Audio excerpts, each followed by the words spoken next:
Dan kalau trennya seperti ini ya, kalau nggak potensi satu putaran, ya kalau ada dua putaran maka yang ke putaran kedua adalah Prabowo Gibran bersama dengan Anies Muhaimin. Jadi Ganjar ini kan seolah-olah lari dari kolam yang besar ke kolam yang kecil gitu. Jadi dia ini sedang berusaha berebut suara yang 20% atau 25% itu dengan Anies. Salon, nggak boleh PDIP dipimpin oleh orang-orang salon. Kalau mau maju, PDIP kalau mau maju harus dipimpin oleh orang yang tegas, ya, yang orator, kemudian orang ini mau turun ke rakyat. Anies itu naik bukan karena suatu hal yang istimewa. Anies ini naik karena Ganjar turun.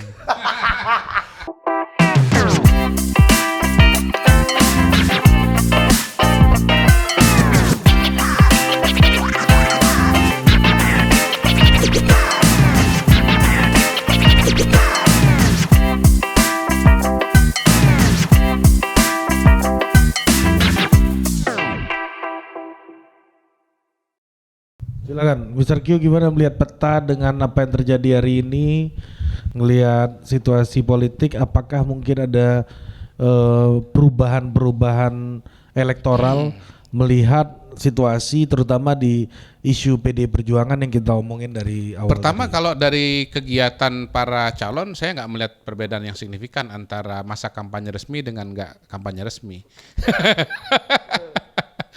Jadi ini administratif saja sebetulnya tanggal 28 Oktober itu 28 November itu sebagai masa kampanye resmi. Kalau saya lihat kegiatan para kandidat itu sama saja before and after tanggal 28, ketemu dengan kiai di sana, ketemu kiai di sini, masuk kampus di sana, kampus di sini, ketemu dengan masyarakat di provinsi ini, di provinsi itu. Secara garis besar kurang lebih sama aja gitu. Dan wajah Masinton udah beredar di mana-mana 6 bulan terakhir kan? Bukan tanggal 28. Iya, kalau di lapangan malah lebih sama lagi. Memang saya lihat belakangan ini paling tidak di Jakarta ya. Di Jakarta agak lebih banyak wajahnya Mas Ganjar dan Pak Mahfud nih muncul di beberapa titik. Saya lihat agak lebih intens lah dibandingkan dengan sebelumnya dalam bentuk baliho-baliho dan seterusnya dibandingkan dengan sebelum masa kampanye. Tapi ya cuma memberikan perbedaan nuansa sedikit lah. Nah teman saya juga, teman saya Effendi Ghazali, sebelum ini kan ngomong di beberapa kesempatan, dia bilang tunggu tanggal 28 November ke atas, akan ada tuh baru tuh nanti hantu blau keluar kan gitu. Saya kira entah memang ini yang dimaksud atau tidak, tapi kan sudah mulai muncul tuh kayak Agus Raharjo misalnya ngomong bahwa dia dimarahin oleh presiden, diteriakin oleh presiden, hentikan kasus gitu. Yang saya sendiri sih, knowing Pak Jokowi ya, nggak mungkin rasanya Pak Jokowi teriak-teriak gitu. Bukan Pak Jokowi banget gitu loh, bukan kepribadian Pak Jokowi ngomong teriak-teriak seperti itu gitu. Jadi ya tapi yang penting kan Pak Agus mulai ngomong gitu. Kemudian ditimpalin oleh siapa? Sudirman Said ngomong soal papa minta saham begitu. Ya saya nggak tahu ke depan ini akan muncul pernyataan. FX Rudi sudah ngomong sebelum masa kampanye resmi nih, seingat saya, tolong koreksi kalau salah.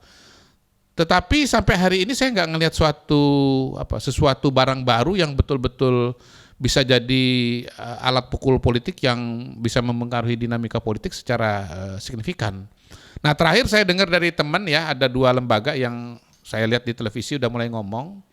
Kalau nggak salah itu Poltreking sama LSI DNIJA.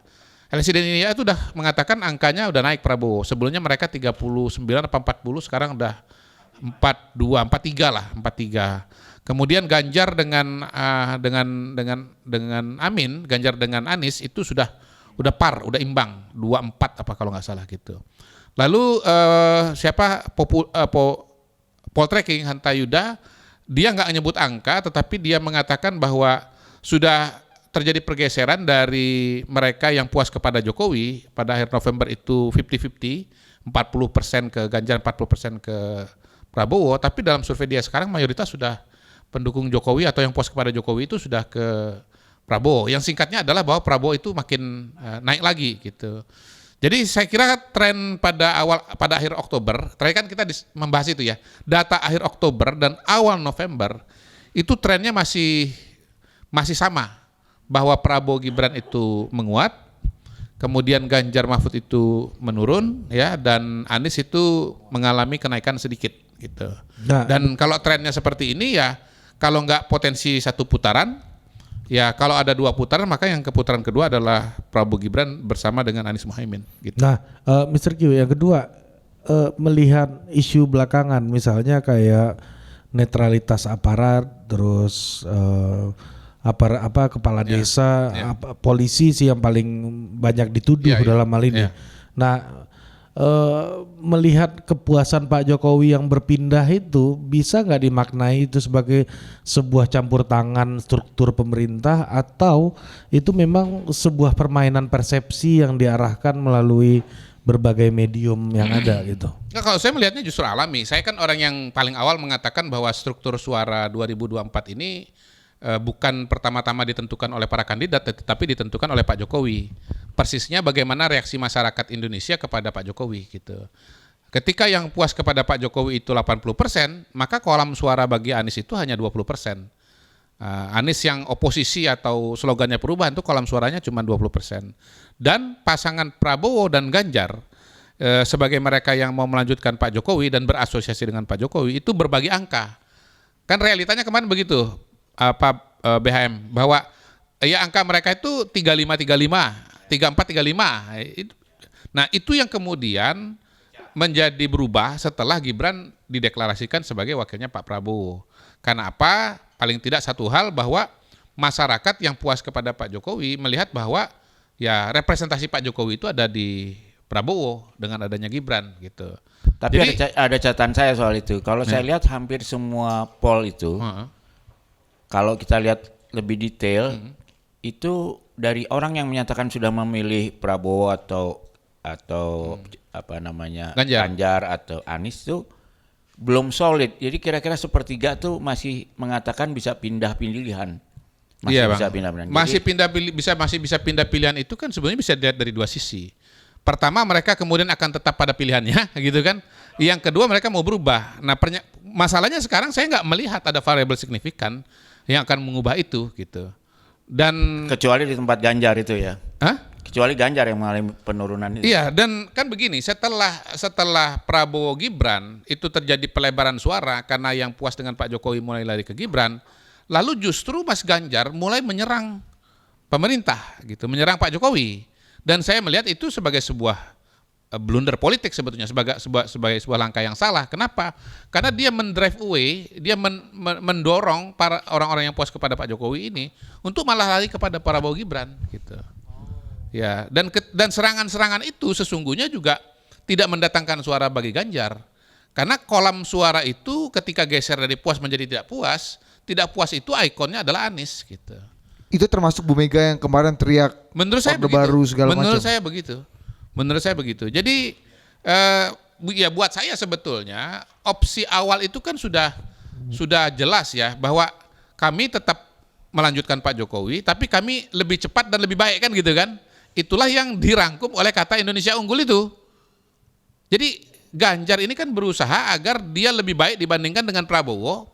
Ketika Prabowo ngomong maju, dia mau di atas maju gitu. Nah, tapi jurus ini sekarang ditinggalin. Saya mau tanya nih Mr. Q. Sebenarnya ditanya abang nih di sini. Ini namanya total politik rasa unpacking. Ya kan? Saya mengambil alih perannya BHM. Ya. Tadi perannya Ari memang tumben hari ini jarang ngomong. Ya. Tadi waktu BHM masuk ada yang bilang, "Bang, ada Bang Mas SNM." Apa itu? Aku bilang, SNM itu merek baju. Ya kan? SNM. Nah, ini BHM. Jadi rupanya salah sebut dia. Ini tadi ada di sini salah satu. SNM. SNM kan baju tuh. BHM ini maksudnya kan. Yang salah-salah nyebut kalian nih. Nah, jadi kalau kita lihat di sini ya, bahwa orang lupa Jokowi ini kan masih presiden. Itu satu. Program-program pemerintah ini paling banyak. Orang tidak mau tahu, rakyat ini terutama di bawah ini yang mungkin lebih dari 60%, ya masyarakat grassroots kita emang orang awam, katakanlah demikian, Dia kan tidak pernah bertanya ini Jokowi ini presiden atau tidak. Tetapi yang membantu BLT, ya kan, bansos, segala macam bentuk-bentuk fasilitas yang membantu kehidupan rakyat yang sudah berjalan ini, ya dengan ada juga kekurangannya misalnya. Itu orang tahu kan Jokowi. Jadi tingkat kesenangan kepada Jokowi itu kan memang kuat. Ya. Jadi ketika kata Mr. Q tadi nyerang Jokowi ya pasti dampaknya negatif buat dia gitu. Bisa gitu ya, Mas? Ya, kira-kira begitu. Jadi Ganjar ini kan seolah-olah lari dari kolam yang besar ke kolam yang kecil gitu. Jadi dia ini sedang berusaha berebut suara yang 20% atau 25% itu dengan Anies. Dan itu justru merupakan suatu keuntungan besar buat Prabowo karena kolam itu nanti akan dia dominasi sendiri gitu. Kalau saya harus kelahi, saya pasti kelahi di kolam yang besar. Karena seburuk-buruknya saya kalah dengan Prabowo misalnya, ya karena kolamnya besar, ya dapatnya masih lumayan juga. Makanya gitu. dia nggak bisa bedakan kolam ikan dengan kolam susu. Kolam ikan itu kalau kita mancing dapat ikan. Iya. Kolam susu ada racun juga di dalam. Iya. Apalagi susu basi. Aduh gawat. Begitu review dari kita kira seminggu kampanye ini. Dan kalau ini terus begini, ya menurut saya nggak akan ada perubahan yang signifikan. Balik kepada BHM tadi kan, tapi ada sepertiga yang bisa berubah. Ya faktor perubahan yang mendorong perubahan nggak terjadi ya tetap dengan tren yang sudah ada dia. Kembali ke wajah Mbak Puan yang lebih ramah dan membangun jembatan tadi. Komunikatif, ya. Ini bisa nggak mengkompensasi tadi? Ya makanya ketemu LBP kan di Singapura. Nah termasuk itu. Iya makin Ini bisa nggak intens. mengkompensasi tadi Apa Mr. Q tadi akibat kemarahan menjadi bantalan, mengkompensasi akibat kemarahan yang ternyata tidak berakibat baik bagi elektoral Ganjar. Kalau saya lihat kan begini, sebetulnya pada hari ini begini, orang mau kampanye itu kan paling sederhana pertama-tama adalah Positioning. dengan mempromosikan kualitas dirinya, kelebihannya dibandingkan dengan kandidat yang lain kan. Ini seperti hilang akal sebetulnya. Karena apa? Di survei turun, tingkat kesukaan kepada Prabowo lebih tinggi daripada Ganjar. Sementara tingkat pengenalan sudah hampir sama-sama. Jadi wah kayaknya mau jualan diri sendiri ini kayaknya udah agak sulit begitu. Nah kalau itu sulit maka yang terjadi adalah bukan rekonsiliasi bang, nyerang bang, attacking, nyerang. Nah itu yang terjadi sekarang ini, nyerang, baik nyerang pribadi maupun membawa konteks kepada masa lalu gitu. Di masa kejayaan PDI Perjuangan, itulah yang terjadi dengan retorika bahwa ini seperti Orde Baru, ya. Ini adalah kroni, ini adalah Orde Baru, ini nepotisme Orde Baru. Mau dibawa ke the good old days gitu, tahun reformasi itu. Dibuatlah bahwa kami ini reformasi, maka yang di sana itu adalah Orde Baru gitu bang. Jadi konteksnya ini mau diubah menjadi reformasi dan Orde Baru. Yang kedua, ya membuat Pak Jokowi yang orang baik itu menjadi orang jahat gitu. Termasuk kan akhirnya Bu Iriana juga diserang ya kan. Dengan beberapa pernyataan-pernyataan lah. Beberapa Agus Raharjo tadi bahwa Pak Jokowi ini intervensi KPK segala macam, Sudirman Said gitu. Jadi ketika mau mempromosikan ini kelihatannya udah berat, yang terjadi itu nyerang. Nah sementara yang tidak disadari adalah ketika nyerang, kesukaan kepuasan kepada Pak Jokowi turun, itu suara tidak lari ke Ganjar. Karena dia kolamnya tetap kolam keberlanjutan, larinya kepada Anies. Bahkan kerugiannya menjadi lebih besar karena begitu nyerang Pak Jokowi, lanjut apa yang dikatakan oleh Bang Zul, mereka justru larinya kepada Prabowo Gibran. Ini kan kaitannya dengan Puan tadi. Ya, disinilah kita lihat bahwa Puan itu bisa membaca. Kan tadi bertanyakan dengan peran Puan ini kan.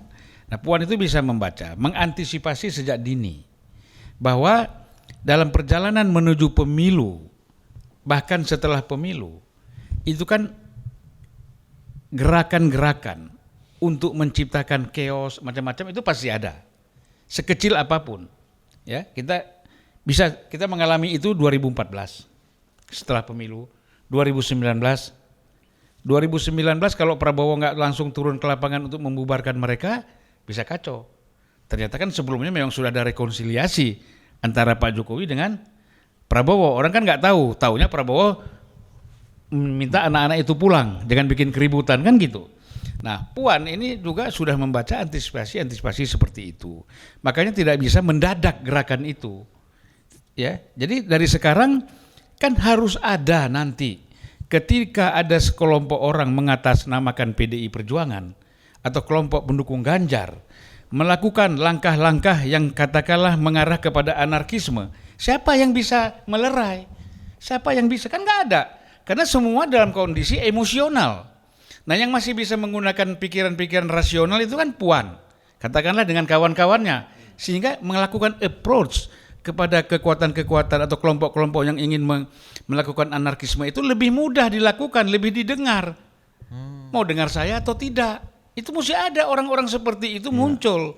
Jadi jangan juga kita kadang-kadang orang berpikir, wah ini bagi-bagi kekuasaan. Puan kepengen jadi menteri, saya kira dia nggak perlu lagi lah menteri. Ya kan? Ketua DPR sudah, Menko sudah, apalagi jadi nah ya kan. Loh ya, kalau ketua partai kan itu internal. Nah, jadi kalau nanti orang melihat bahwa memang dia yang mampu mengendalikan, menyejukkan situasi yang anarkis atau keras di lapangan, itu saya kira itu memang figur dia nanti akan muncul orang yang mampu. Automatically partai itu membutuhkan orang yang seperti ini, bukan orang yang diam dalam ruangan. PDIP ini bukan partai salon, bos. PDIP ini partai rakyat, partai orang terjun ke rakyat. Iya dong, orang yang betul-betul terjun ke rakyat, dekat sama rakyat. Kalau salon kamu dibilang hebat, kamu ada apa nama ruangan apa tuh?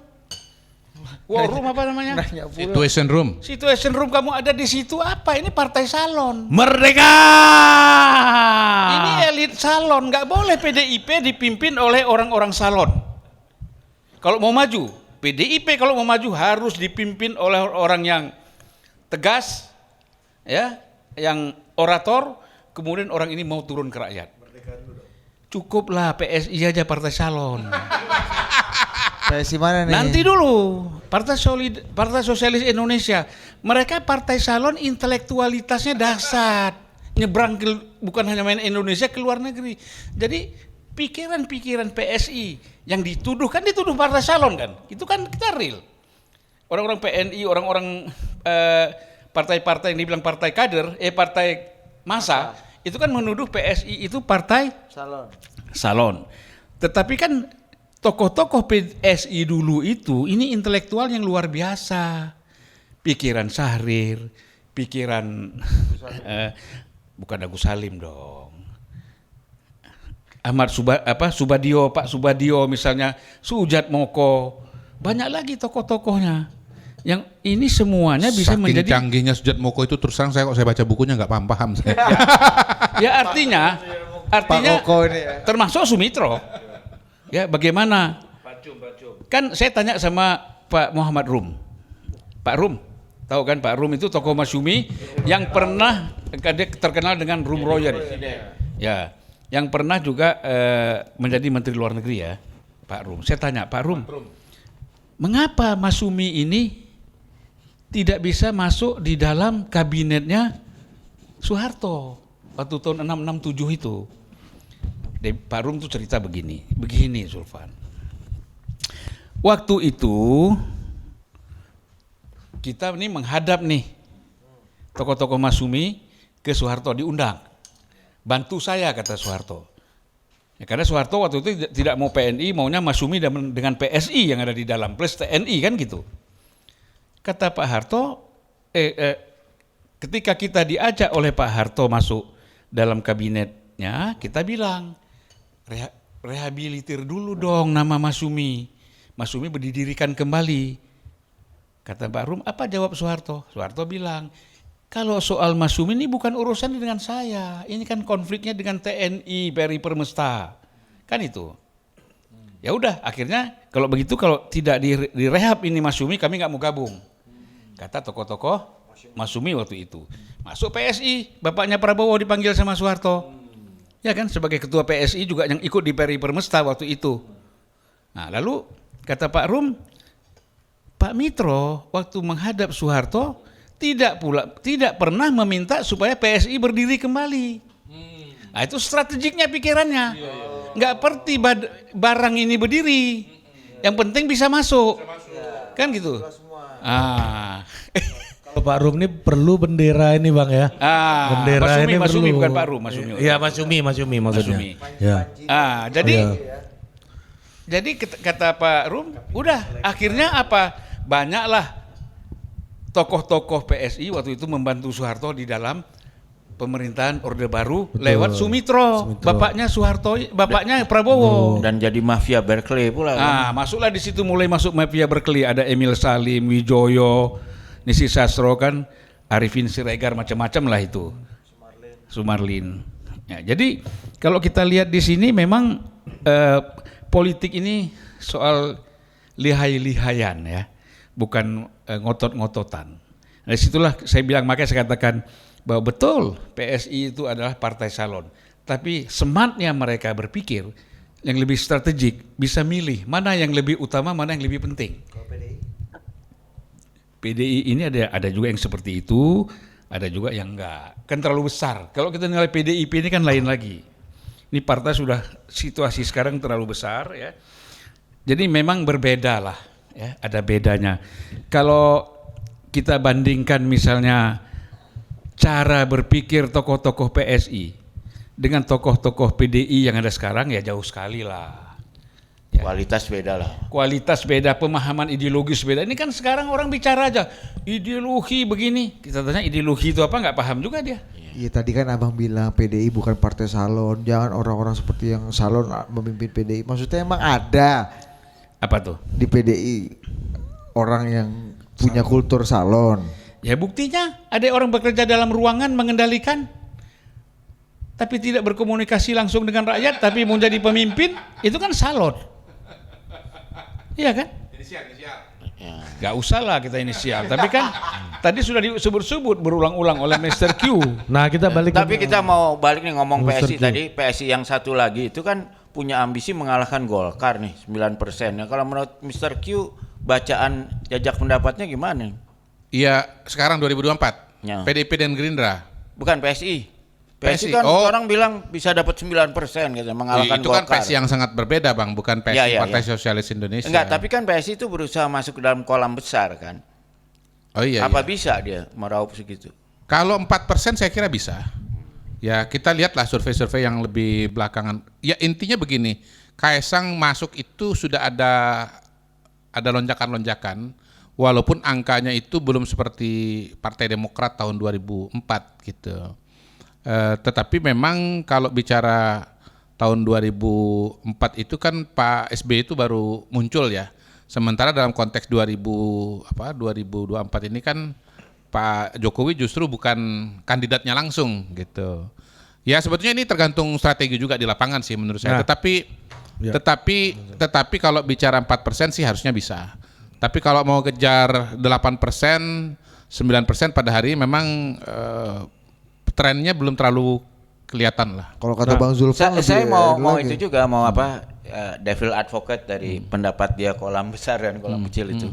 Karena menurut saya mungkin juga ada juga yang mau ingin menggemboskan kolam besar ini kan. Ya. Supaya justru kolamnya jadi menciut sehingga dia bisa bikin kolam baru ya. Betul. Dan tapi itu mungkin baru bisa kita lihat efektivitasnya di jajak pendapat kapan tuh. Karena kan orang ya kalau kita kasih contoh yang paling ikon Gunawan Muhammad lah gitu ya. Yang tadinya Jokower banget. Ya. Begitu ada Butet, ada apa. Ya. Ini kan pasti mereka nggak sendirian ya. Ya. Mereka ini menciptakan kolam baru kan sebenarnya yang kecewa pada Jokowi. Sebetulnya kalau dibilang kolam baru banget juga enggak, yaitu kolam yang tidak puas kepada Pak Jokowi. Itu kolam barunya maksud saya. Menambah gini, memperbesar kolam yang tidak puas. Memperbesar kolam yang tidak puas. Kalau menurut saya justru kolam baru karena kalau kolam yang barunya apa Bang? Kalau yang di Amin itu kita kalau bicara respon masyarakat kepada pemerintah itu cuma dua saja, puas dan tidak puas saja. Nggak ada justru, kolam lain. Ya menurut saya gini, ada kolam baru yang seperti GM, Butet apa segala itu nggak akan masuk Namanya ke kolam. apa? Namanya apa? Kolam menurut apa? saya adalah disebut dengan kolam apa? yang kecewa pada Jokowi tapi bukan pada pemerintah. Nggak bisa. Kalau kita bicara pada hari ini, bicara pemilu presiden, itu mengejawantah pada nama Jokowi. Mengejawantah pada nama Jokowi. dan aktornya namanya Jokowi. Kalau pemerintah itu abstrak, Bang. Kalau Jokowi itu konkret. Jadi menurut saya ya kolamnya tetap 2, dan itulah sebabnya ketika kepuasan kepada Pak Jokowi itu turun dan ketidakpuasan menjadi naik, maka yang akan naik suaranya itu bukan Ganjar tapi Amin. Nih, saya mau Gitu, kasih Bang. lihat sama BAM nih, tapi antara kita Saya aja mau tambahin lanjutin dikit ya. biar penasaran dulu Oke. penonton, biar BAM punya perspektif Oke, nih. oke. Ini data dari internal nih, tapi nggak boleh dipublish nih. Nah, nggak boleh, lihat aja. Nah, tuh. Podcast apaan ini? Ya kan? Udah lihat kan? Nah, gimana menurut BAM? Ya, ini kayaknya agak ada ABS-nya sih. Apa data yang ditunjukin tadi? Ya, menyenangkan yang bayarnya adalah. Nah, ini nggak dipublish ini. Iya, iya, Dipublish iya, kan justru lebih telanjang ngasih infonya. Data ini nggak dipublikasi, makanya saya nggak mau ngomongin. Oh iya, oke. Nah, mau ngasih Jadi balik. Kau nggak usah main gaib-gaib lah sama kita. Terus gini Bang, saya mau tambahin Aku ya. sebut Kalau nama- dari survei saya dan mungkin survei Apa teman-teman aku yang sebut lain. nama yang kau tunjukkan ke BHM tadi? Apaan bang? Aku Sebut. pertanyaan BM soal PSI. Saya liatin langkah PSI beliau. Ya, kalau kita menganalisnya bukan berdasarkan hasil survei ya, tapi Iya, iya. Kisah Oh, soal di balik PSI, survei. bukan soal tingkat kepuasan. Bukan PSI. Nah, kalau soal PSI. kepuasan, Bang, alasan kepuasan itu paling besar itu adalah alasan bantuan sosial, infrastruktur dan yang lain-lain. Dan itu sekarang masih berjalan. Pembangunan infrastruktur ada di situ, ya, dan terus berjalan. Bantuan sosial ada di situ, terus berjalan, gitu. Jadi kalau bicara makanya isu-isu saya lihat yang kan Ganjar yang disampaikan oleh GM dan teman-teman itu isu yang kolamnya itu kecil, proporsinya itu kecil. saya nggak menafikan itu. Kita harus lihat jajak pendapatnya. Tapi kan saya kira pemikiran di belakang Ganjar menyerang itu, karena kan melihat itu kan sumber popularitas itu 2. Satu adalah BLT, bantuan sosial. Dan 2 adalah infrastruktur yang gede kan, yang lainnya tuh Paretonya 2 itulah kira-kira ya. Sehingga dia ingin mengkritik itu kan kira-kira itu kan. Tapi apakah waktunya cukup, karena kan tinggal berapa 73 hari lagi kali ya. Jadi mungkin begini, ini menarik juga sebetulnya. Apakah memang ini sudah sampai titik bukan apatis ya, desperate barangkali. Misalnya begini, saya yang jadi perhatian saya itu adalah pidatonya atau analisa Saiful Mujani, bukan Sergio Mendes kali ini ya, Saiful Mujani ya. Kalau Sergio Mendes itu yang data yang bocor. Saiful Mujani ini mengatakan, ini data wawancara tatap muka. Pertama yang saya ingat adalah bahwa dia mengatakan bahwa ya yang puas dan yang mengetahui isu keputusan MK itu kalau nggak salah itu arahnya 42% itu ke Prabowo Gibran. Yang tidak tahu itu 47%.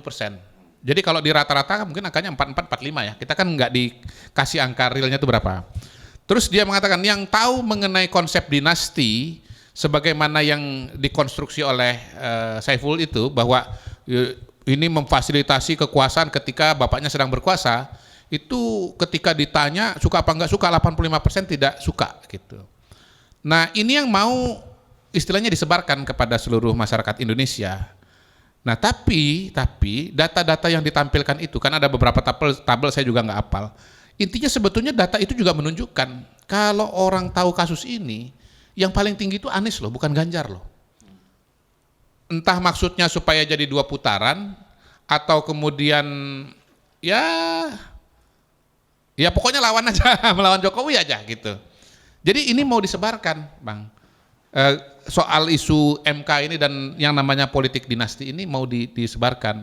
Tapi poin saya adalah bahwa Saiful pun mengakui ada potensi 1 putaran, dan yang kedua mengakui juga bahwa kalau isu ini tersebar sebetulnya yang lebih mendapatkan suara itu Anies bukan Ganjar gitu. Ya, karena saya lihat begini, ini ada satu kemungkinan kebocoran kolam tadi itu. Yang saya lihat timnya Pak Jokowi dan tim Prabowo itu sangat paham ya. Adalah soal pangan kan. Ini dengan adanya La Nina ini kan harga beras nih kalau kita lihat. Nah, ini yang mau saya tambah. Kan? Makanya bansos itu jadi satu hal yang penting, dan PLT yang tidak bisa menahan inflasi langsung diganti. Iya, Bang. Ini kan menunjukkan Pak Jokowi atau timnya sendiri. Makasih Bang. Sangat Jadi sadar sebetulnya yang bisa menurunkan itu adalah kalau El Nino ini berkepanjangan. Ketika El Nino berkepanjangan, maka kemudian panen gagal. Panen gagal, harga sembako menjadi mahal. Tetapi kan sekarang udah hujan di mana-mana. Hujan di mana-mana. Jadi saya kemarin pulang ke Palembang, ke kampung bapak saya, mau ziarah ke lihat musola dan ziarah ke kampung ke makam kakek dan nenek. Itu udah hijau. Kami bikin kebun di belakang, udah hijau. Terakhir sepupu saya bilang minta dibelikan tandon air karena air itu habis, sumur nggak bisa di sana untuk mengairi itu. Tapi nggak jadi, Dek. Kenapa hari ini dibeli besoknya hujan gitu? Jadi kalau ditanya apa yang paling bisa menurunkan, ya kalau El Nino berkepanjangan, tapi sekarang udah hujan, Bang. Sementara BLT El Nino-nya justru belum turun. Gitu. Jadi akhir hujan turun nanti ada El Nino juga. El Nino dalam bentuk BLT tapi Bang. Meskipun ada satu faktor yang bisa mengkhawatirkan nih, merebaknya Covid jilid berikutnya nih. Di Malaysia, Singapura kita juga udah mulai. Tapi ini kan masih jauh ya. Yeah. Masih jauh. Kasus kita kan masih kecil banget, belum seperti sebelumnya. Dan belum kelihatan ada negara lain yang kembali kepada PSBB dan seterusnya. Maksudnya begini, kita nggak bisa menyamakan merebaknya Covid itu dengan di awal Covid. Karena di awal Covid itu kita belum vaksin. Sekarang ini kita sudah pada vaksin, gitu. Jadi keparahannya atau dampaknya itu pasti akan berbeda. Mr. Q, ini pertanyaan terakhir nih dari saya nih, sebelum kita. Aku belum lagi jelaskan. Enggak, habis ini untuk closing. Enggak kaitannya dengan ini dulu. Oh iya.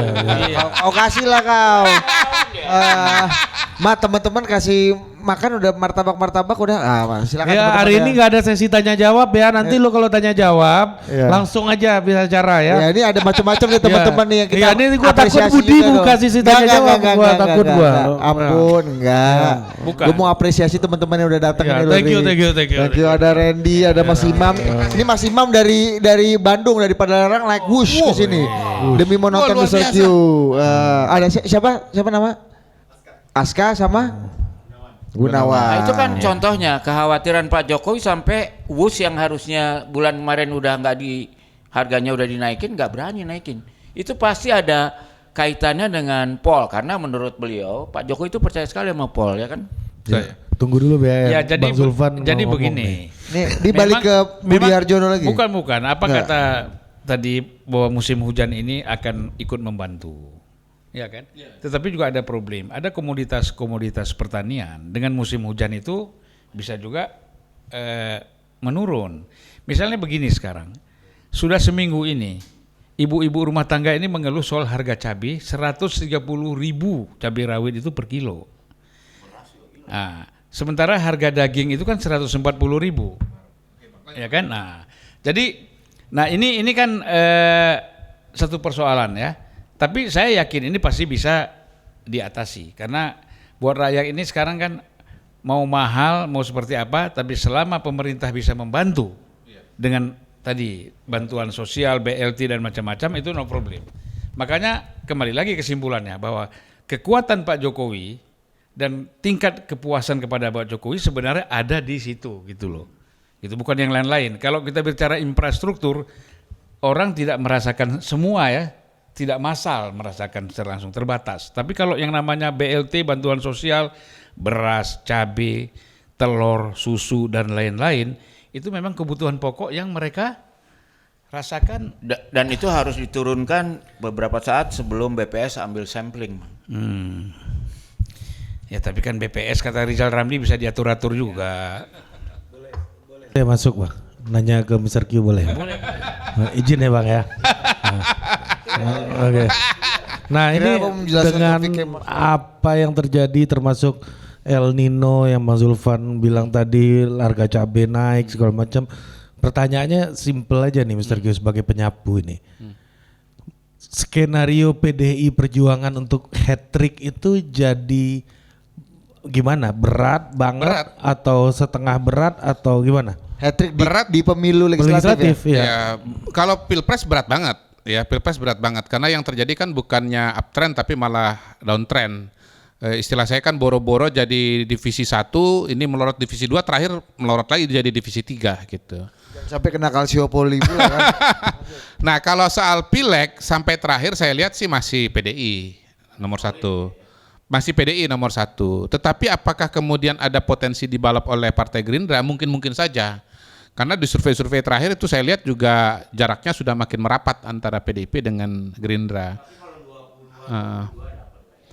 Belum bisa ngomong angka Bang, kita lebih baik ngomong soal tren aja ya, karena kalau angka itu kan bisa sangat dinamis dan bisa sangat ya kita nggak bisa ngomong angka itu kan harus eksak. Tapi kalau bicara tren, ini Gerindra naik, kemudian PDI boleh dibilang sedang menurun, atau lebih tepatnya jarak antara Gerindra dengan PDI itu makin kecil gitu. Jadi ke depan ini kita berhadapan dengan dua skenario lah. Pertama, presidennya adalah Gerindra, kemudian DPR-nya atau legislatifnya adalah PDIP. Kalau dalam terminologi ilmu politik itu disebut sebagai divided government gitu. Yang kedua, bahwa ini akan dimenangkan oleh Gerindra untuk Pilpres maupun Pileg. Yang terminologi ilmu politik itu unified government namanya. Itu Bang. Jadi kalau soal nomor 2 ini less predictable ya. Jadi artinya keduanya unified ataupun divided government itu mungkin untuk terjadi di 2024 berarti. Per hari ini menurut saya begitu, karena kita belum melihat sebuah tren yang confirm banget bahwa Gerindra akan melewati PDI gitu. Tapi kalau Gerindra ini ngambil suaranya siapa? Golkar apa yang kempes atau siapa yang akan kempes? Saya belum sampai ke sana sih, tapi memang sinyalemen itu ada, karena saya lihat jarak Gerindra dengan Golkar itu jauh banget itu. Ya, saya lihat karena Gerindra kan anaknya Golkar kan, Gerindra Nasdem ya kan. Iya. Kolam suaranya lebih beririsan Gerindra dengan Golkar ya, ketimbang dengan PDI. Walaupun sebetulnya secara retorika Gerindra itu sangat mirip dengan PDI Perjuangan, bicara petani, bicara nelayan gitu. Dan ya dengan adanya pergeseran dari pemilih Jokowi kepada pemilih Gerindra itu pemilihnya Prabowo bukan mustahil sebetulnya, banyak juga orang-orang yang memilih PDI itu karena Pak Jokowi bisa lari ke Gerindra. Kalau saya melihat gini, Oke, boleh, Bang. boleh. Lanjut. Ya, Ini giliran Abang memang. Oh, giliran aku ya. Ya, terima kasih. Sampai lupa beliau gilirannya, Bos. Jadi kalau saya lihat begini, Pileg ini kan sangat bergantung kepada kekuatan dan kemampuan partai ini membangun struktur hingga ke bawah sampai ranting. Nah, nampaknya dari seluruh partai ini yang memang sangat mampu dan sudah punya kekuatan sampai ranting ini adalah PDIP. Kalau kita lihat. Dan dengan situasi ini itu memacu struktur organisasi PDIP dan kemudian pileg-pileg mereka dari pusat sampai daerah itu bekerja sangat serius. Karena mereka resikonya besar yang mereka hadapi. Apalagi kalah di Pilpres misalnya. Ya. Nah, saya melihat itu. Jadi sementara yang lain terlena dengan kemenangan Pilpres. Ya, jadi mereka terkonsentrasi di sana. Nah, saya pengalaman lah kalau saya katakan bahwa bagaimana kita melihat teman-teman di DPR, kebanyakan orang-orang yang terpilih jadi anggota DPR itu adalah diehard dan sangat dekat berjuang dengan konstituen. Tetapi beberapa partai lain, ya itu lebih banyak caleg-caleg salon. Iya, caleg-caleg salon itu apa? Datang ke dapil, duduk-duduk di hotel, bikin diskusi, ngundang mahasiswa dan beberapa pemuda, difoto-foto semua, itulah yang mereka lakukan. Nah, nanti untuk supaya mereka bisa menang apa? Money politik. Itu yang terjadi. Itu yang terjadi dari pengalaman yang saya lihat. Nah, jadi memang agak beda ini, apalagi kalau kita bicara di wilayah Jawa, ya Sumatera Utara, gitu. Nah ini PDIP secara struktur organisasi dan caleg-caleg mereka itu orang-orang yang kerja serius dan diehard. Nah makanya dia bisa bertahan di sisi itu tadi. Tapi variabel daya tarik tokoh juga luar biasa Bang. Dan ilustrasi par excellence adalah fenomena Partai Demokrat pada tahun 2009. Secara struktur nggak ada, dan saya waktu itu ngalamin kok survei dapil kebetulan salah satu caleg yang saya surveikan itu dia heran lihat Demokrat menang di dapilnya dia. Dia bilang, Mas, saya nggak lihat struktur Partai Demokrat, saya nggak lihat orang-orang Demokrat. Kok dia bisa nomor 1? Iya bang, dia masuknya bukan lewat pintu depan bang, langsung ke ruang tengah rumah abang atau ruang tengah masyarakat berupa berita tentang SBY dan iklan-iklan Partai Demokrat di televisi gitu. Iya. Serangan udara lah ya. Iya, serangan udara. Jadi pada tahun 2020 itu bayangkan 2009 itu bayangkan bagaimana Partai Demokrat itu melejit menjadi nomor 1. Dan tanda-tanda bahwa Demokrat itu nomor 1 itu saya sudah lihat dari 2007 di berbagai wilayah tren suara Partai Demokrat naik dan puncaknya ada 2009. Kalau sekarang malah bisa nggak mencapai threshold ya Demokrat ya. Ya? Bisa nggak mencapai threshold nih Demokrat. Kayaknya masih ya. Dugaan saya sementara ini Partai Demokrat masih dia kan, suaranya mungkin nggak beda jauh dengan 2014 2019. Dia kan ada kotel efeknya Prabowo kan. Iya, tapi dikit lah. Paling maksimal kalau AHY yang jadi calon. Makanya tadi dengan logika apa yang disampaikan oleh Mr. Q bahwa bisa masuk ruang jadi tengah. kotel efek itu bang ada di Gerindra bang. Kotel efek itu ada di Gerindra. Ya makanya kan sekarang kalau kita lihat billboard Prabowo bukan dengan Gibran. Tapi Yang dibuat oleh Demokrat, Prabowo dan AHY. Itu kan dalam konteks mengambil kotel efek itu gitu loh. Gitu. Jadi Kalau coba lihat P3 di gimana Jakarta P3, ini. Tar dulu kita nggak lari Oh, iya. kemana-mana. Iya lompat-lompat. Nggak ngerti. Nah inilah tadi ini logika saya yang mengatakan bahwa PSI bisa di atas 10%. Wih, gimana bang? Dengan menggunakan logika tadi, PSI berkaitan dengan pada saat 6,7 2004 itu kan Demokrat meraih 6,7. Kemudian lompat menjadi 21, sekian persen pada 2009 karena efek adanya faktor PSBY. Ini juga bisa PSI ini dengan ada faktornya Jokowi. Tapi kan waktu itu SBY yang bertarung bang, Abang tadi menterinya bilang, punya iya. dia semua, Iya. presidennya dia. Lah ini kan bertarung juga. Siapa yang bilang nggak bertarung? Iya Pak tapi kan Jokowi. nggak langsung di kertas suara Pak Jokowinya. Kenapa? Nggak di kertas suara, Pak SBY ada di kertas suara ketika itu Ya, bang. Pak Jokowi bilang Ya kan netral tadi kok. kita udah tahu kan berapa persentase tadi yang melihat bahwa ini faktor Jokowi itu sangat penting. Pak Jokowi bilang netral bang. Ya udahlah, orang kan tahu ada Gibran, ada Kaisang kan Pak Jokowi di situ. Inilah kalian takut-takut mengakui itu. Aduh. Bang, yang laten abang nggak bilang PSI partai salon tadi gimana sih? Itu PSI yang dulu. Nggak ngerti sejarah. Iya inilah. Susah. Lupa jas merah dia. Rupa jas merah. Asik juga. Abang masih ada yang mau disampaikan bang? Hah? Udah Kalau bang. nggak kita langsung BHM. Pidato jas merah dulu dong, pidato jas Oh, merah. ingat. BHM. Lonceng kematian imperialisme telah berbunyi. Iya. Lu nggak tahan juga kan mau ngomong kan? Enggak, udah capek. Iya, enggak. Kalau sekarang kan kalau kita pegang Iya, jajak pendapat Mr. Q dan teman-temannya jajak pendapat itu kan harus utamanya Prabowo tulus lah ya, dia udah di depan gitu loh. Dan agak mengkhawatirkan karena Ganjar menurun dan PDIP menurun, malah Amin yang naik, sehingga kalau tadinya posisinya kayaknya sebelum ada ribut-ribut Ibu Mega dan Pak Jokowi itu Ganjar dengan Prabowo yang berimbang, lalu Anies udah ketinggalan gitu. Begini BHM. Begini dikit. Begini BHM. Anies itu naik bukan karena suatu hal yang istimewa. Anies ini naik karena Ganjar turun. Jadi begitu, Ganjar ini turun, suaranya lari ke Prabowo.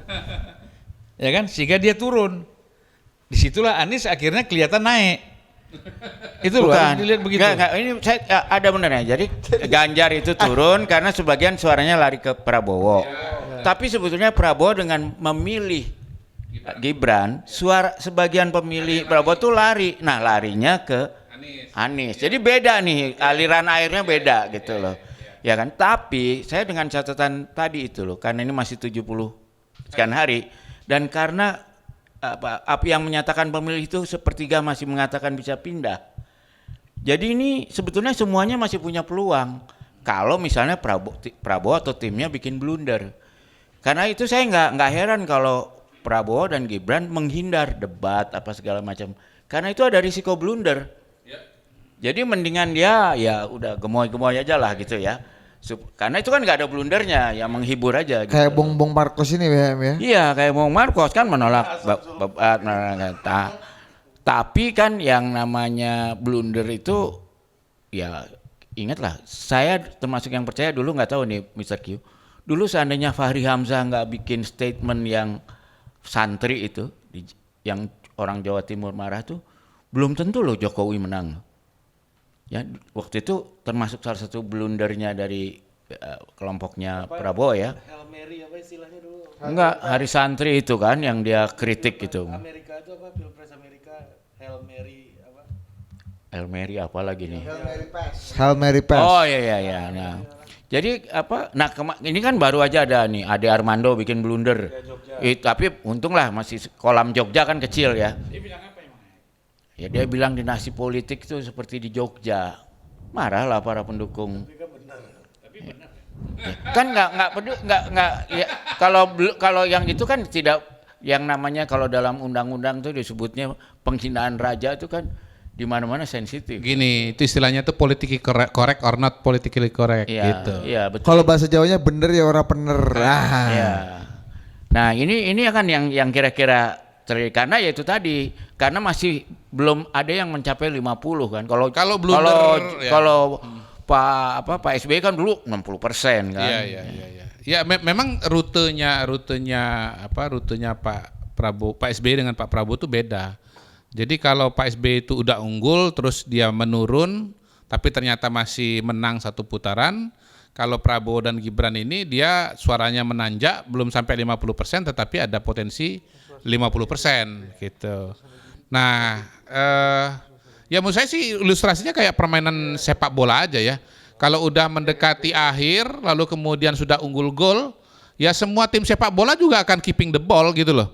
Ngapain nyerang gitu kan, keeping the ball aja gitu. Jadi Catenaccio. Ya, pertama keeping the ball, yang kedua ya akan parkir bus gitu. Jadi kayak sekarang misalnya kita lihat Pak Prabowo, Mas Gibran gitu kan.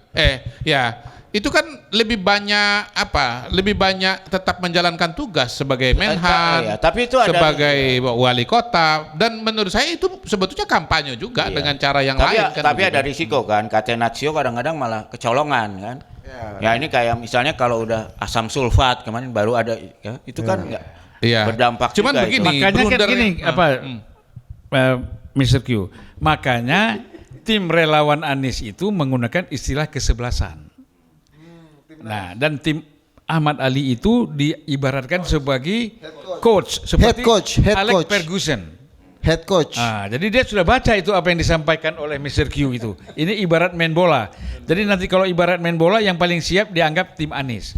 Ketua tim Anies gimana? Cuman kita lihat Ketua timnas Anies gimana menurut Bapak? Kalau timnasnya kan Marskal itu ya. Nah, itu nggak mendarat. Tidak mendarat karena kan dia angkatan udara. Dan ini tim yang satu-satunya yang bilangnya bukan satu putaran tapi yang penting masuk ronde 2.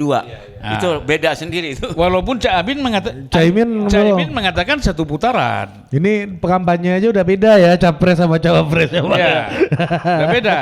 Kalau di sini bilang masuk 2 putaran, di sini 1 putaran, ya kan? Yang mana yang lebih benar kita nggak tahu di antara mereka berdua. Jadi saya melihat Ahmad Ali ditaruh sebagai ketua tim pelaksana pemenangan ini, dia ibarat Alex Ferguson. Saya nggak tahu apakah Anies pernah nonton bola apa enggak. Nonton dong Bang. Ya mungkin bisikin. Persija dia nonton Bang waktu itu sama Pak Jokowi, nggak boleh masuk dia. Dia nonton lah, orang dia nggak bangun. boleh masuk. Benar. Ya dia bangun JIS. Iya. Nggak mungkin dia bangun JIS kalau dia nggak nonton dia bola. Dia nonton formula juga makanya dia bangun formula E. Kan begini, nonton bolanya nonton yang di Liga Primer atau tidak? Kan itu persoalannya. Liga Spanyol kali Bang. Ya, Granada dia pendukung Granada. Nah kalau Liga Spanyol itu kan berkaitan banteng bakso tadi. Bang, ini mungkin satu dari saya, nanti bisa ditanggapin juga. Menurut saya begini, timnya Ganjar ini dan PDI ini pada hari ini sekarang salah fokus. Mereka fokus ke Pak Jokowi, Prabowo Gibran, salah. Mereka harus menyadari situasi di lapangan bahwa Prabowo Gibran ini udah terlalu jauh di depan. Dan sekarang ya kalau mereka mau realistis, mereka itu harus berpikir bagaimana bisa ke putaran kedua gitu. Jadi musuh mereka langsung pada hari ini itu adalah Amin. Bukan Prabowo Gibran. Jadi kalau mereka fokus pada Prabowo Gibran, mereka akan salah taktik dan mereka akan bisa dilewati oleh Amin. Nah, itu kalau menurut saya. Kalau ibarat Formula One, jangan mengejar Verstappen. Terus jauh itu poinnya udah. Jadi kejarlah yang namanya Lewis Hamilton. Kalau Schumacher? Udah itu zaman dulu kau. Oh, Nggak ada lagi. Niki Lauda Bang? Udah mati. Nah, inilah. Niki Lauda kan dia matinya karena di Ayrton Senna itu Bang. di sirkuit. Ayrton Ya Senna sama itu, saudara orang itu.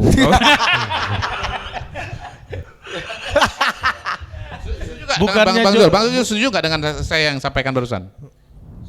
Setuju ya. Bukannya John Cena itu Bang. BHM setuju nggak?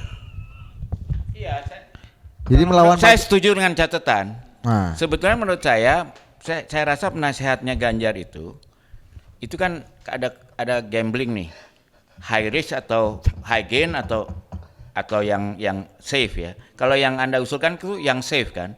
Yang safe itu udahlah, jangan kalau ibaratnya main golf, jangan anggap hole in one. Pokoknya pukulan berikut dekat ke hole masuk. Nah tapi mungkin ini ada pemikiran bahwa kalau yang di depan itu dikasih batu-batu untuk tersandung, nah itu suaranya akan ke sini. Kasusnya Fahri Hamzah kan, Ya. jangan sampai terulang lagi. Ya. Hail Mary Pass Dan gimana? kasusnya Ade Armando jangan sampai terulang lagi. besar lagi. Ya. Ini kan sama aja dengan kita lihat DKI dulu kasus Ahok kan. Ya, betul. Dia bisa menang besar tapi ada blunder baca Al-Quran Ya. menggunakan dianggap menghina Ya. Al-Quran. MTQ Bang. Nah, ini kan bisa ada lagi yang salah-salah nanti Ya. gini slip-slip. Makanya kita sarankan bagi tiga capres cawapres ini 6 orang ini jangan banyak ngomong Al-Quran. Kepleset lagi nanti, ya kan? Bisa salah-salah. Nah, ini menjadi isu lagi nanti. Itu kepleset seperti itu paling bahaya. Kalau yang kepleset Anies nggak apa-apa. Karena Ya karena kan dia salah atau benar harus didukung oleh pendukungnya kan. Tapi kalau Ganjar yang salah, misalnya waktu azan itu azan di iklan azan. Tentang iklan azan. iklan azan itu salah. Oh, Tapi iklan- coba Anies ada di iklan azan dipersoalkan nggak? Ya enggak. Masa? Ya kan itu kan yang mempersoalkan itu kan kelompok-kelompok pendukung Anies. Ya kan karena tidak dianggap kenapa seperti ini. Tidak sesuai. Gitu loh. Kalau Anies kan dianggap memang cocok lah. Dia sebagai orang Ya. Dan memang paling aman buat strateginya Prabowo ya strategi nggak serius, senang-senang aja. Jadi nggak mungkin menyinggung orang lah gitu. karena begini, Prabowo ini udah capek juga serius 3 periode. Justru ketika dia terlalu serius kalah Bang. Ya, jadi dia terlalu serius bikin ini konsep itulah segala macam, adu gagasan, adu debat, sudah terlalu serius. Ya mungkin kalau tambahin lagi soal kampanyenya, pada hari ini saya ngelihat yang berhasil punya gimmick ya, itu baru Prabowo Gibran dengan kata gemoy, dengan desain kartun gitu. Itu nggak dimiliki oleh dua paslon Tapi yang lain. Caimin ada ndak bahaya itu oke lah. Iya, tapi Mas nggak- Le Pen sebenarnya harus- gini ya. Secara visual nggak dapat itu dan cuman lewat begitu aja. Tapi kalau gemoy ini diomongin orang di mana-mana. Ya. Saya tadi di mall aja dengar manggil temannya, woi gemoy gitu. Jadi udah jadi bahasa sehari-hari. Aku panggil Aris sekarang gemoy. Nah itu. Nah, Nah, tapi ini ada terus bahayanya juga loh. yang kita nggak ngomongin bahaya Bang ya. Bukan kita nih ngomong menang atau kalah gitu. Bukan menang bahaya atau enggak, ini menang atau kalah. Bukan Yang bahaya kalah maksudnya. Yang berikutnya lagi, kalau saya melihat gimmick nggak pernah bahaya kalah. Itu justru bahaya Bang. Justru pasangan yang punya gimmick itu ada tanda-tanda kemenangan. Itu yang enggak iya itu tanda kemenangan. Artinya apa? Coba Dia bisa- 2009 apa Dia- 2004 apa Pak SBY? Pak SBY handsome nyanyi, ya itu dia. Nah, kalau Pak gimmicknya SBY menurut saya 30 Nah itu dia. enggak. di sini ya. Enggak, saya kira mantranya itu Yang kedua- partainya apapun partainya Itu 2019. presidennya. Itu 2019 Bang. Sebenarnya yang bisa. kedua, yang kedua, 2009, Bang, ini Bang, 2009. yang kedua ya. Program yang paling populis, yang konkret menyentuh masyarakat ada di Prabowo Gibran berupa makan gratis dan bagi susu. Dulu SBY apa Bang? Nggak ada. Pak Jokowi? Mungkin kartu-kartu. Oh iya, kartu-kartu. Kalau 2009 BLT ya. Kartu-kartu. Kalau SBY 2009 BLT. Iya, tapi itu bukan bagian dari kampanye dia sebagai calon presiden, itu adalah kebijakan dia sebagai petahana. Nah, kalau Pak Jokowi 2014 kartu-kartu, 2019 ditambah lagi kartu yang lain gitu. Nah, sekarang Pak Jokowi rapopo. 2024 itu yang paling punya kampanye yang mudah dimengerti, kemudian masif dan mudah dilakukan itu adalah Prabowo Gibran. Jadi di luar survei ya, saya lihat dalam kampanye ini yang punya tadi ya gimmick ya dapat di masyarakat, bergema, viral ya, diikuti oleh masyarakat, kemudian program yang konkret dan menyentuh masyarakat luas itu ada di Prabowo Gibran. Bukannya Mas Ganjar dari dulu. Kalau menurut saya karena itu target marketnya beda.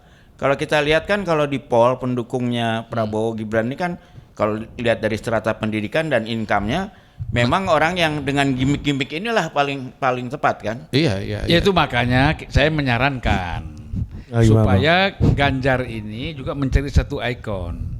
Ya kalau Prabowo kan udah jelas tuh gemoy ya kan dengan Pak Mahfud nggak bisa jadi ya kan. Pak Cobalah misalnya Pak Ganjar dengan Pak Mahfud ini coba cari belangkon kemudian yang wajahnya agak sedikit dikarikaturkan gitu, tapi pakai belangkon gitu kan. Itu misalnya. Nah, ini menariknya Bang, justru yang terjadi nanti dulu. Kan Abdullah Mr. Q kan. Iya kan? Yang kedua Anies misalnya. Besok aku dengan Yuni Sara aja ya. Yang kedua Anies. Kapokan apa? Anies kan juga perlu mencari ikon. Karena membawa nuansa-nuansa Islam dan sekarang yang lebih ramai itulah perang Israel sama Palestina, bisa tuh pakai kapiah itu Anies. Ya kan? Gitu. Jadi betul. Itu kan untuk menarik ini. Jadi pakai model-model apa? Itu kapiah namanya ya. Kapiah sorban kapiah itu yang warna kotak-kotak merah itu. Ya, anjing bergonggong kafiah berlalu, Bang. sekarang udah terbalik. Apa, Bang? Kapilah menggonggong, anjing yang berlalu. Cerita Tapos gimana Tapos, Bang? Tapos. Janganlah. Aku mau cerita satu aja. Ini kan tadi kita bicara persoalan bola dan persoalan F1. Jadi waktu ada pertandingan F1 di Spanyol, di Barcelona, orang Spanyol yang kawin sama orang Indonesia nonton F1 di Spanyol. Waktu dia makan pertama, si istri bilang, ini enak ini semacam bakso lah makan sini. Kalau kita bisa bakso di sana apa bol apalah namanya, ya kan? Makan baksonya kan kecil, gitu. Kecil ini bakso. Nah, minggu depan makan lagi. Kata istrinya, kenapa waktu kita makan kemarin baksonya kecil, sementara sekarang besar. Waktu minggu kemarin matadornya yang kalah. Jadi baksonya direbus di sini yang kita makan sekarang. Sekarang ini yang kalah bantengnya, maka baksonya gede. Masa abang mau bilang sekarang banteng mau kalah nih? Ini kan bakso. Oh. Oke, sampai jumpa di Terima kasih.